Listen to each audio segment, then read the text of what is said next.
அஸ்ஸலாமு அலைக்கும் வரஹ்மத்துல்லாஹி வபரகாத்துஹு.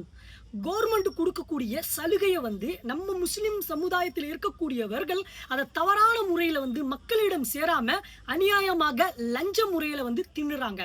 இப்போ எக்ஸாம்பிள் இபியில் பார்த்தீங்கன்னா கவர்மெண்ட் 200 யூனிட் ஃப்ரீயாக தராங்க.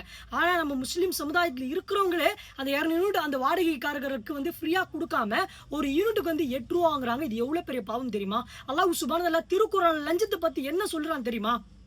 நீங்க மற்றவர்களிடத்துல தவறான முறையில சாப்பிடாதீங்க. நீங்க அறிந்து கொண்டே மக்களுடைய சேர வேண்டிய விஷயத்துக்காக அதிகாரிகளுக்கு லஞ்சம் செலுத்தாதீங்கன்னு அல்லாஹ் சொல்றான். அதாவது மக்களிடத்துல நியாயமா போகக்கூடிய விஷயத்த நம்ம அது அநியாயமாக சாப்பிடக்கூடாது, கொள்ளை அடிக்கக்கூடாது.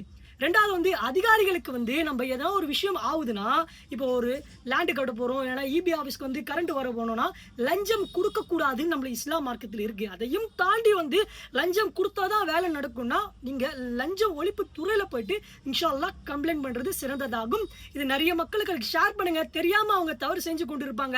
அல்லாஹ் அவர்களுக்கு இதாயத் தருவானாக. கவர்மெண்ட் கொடுக்கக்கூடிய இந்த சலுகை நம்ம ஒரு பொழுதும் நம்ம அது வயிற்றில் போட்டு கொள்ளவே கூடாது. இது அந்த மக்களுக்கு சேர வேண்டிய உரிமை ஆகும். எனவே நண்பர்களே, இந்த மாதிரி மக்களுக்கு அல்லாஹ் இதாயத் தருவானாக. பாரக்கல்லாஹ் ஃபீக்கும்.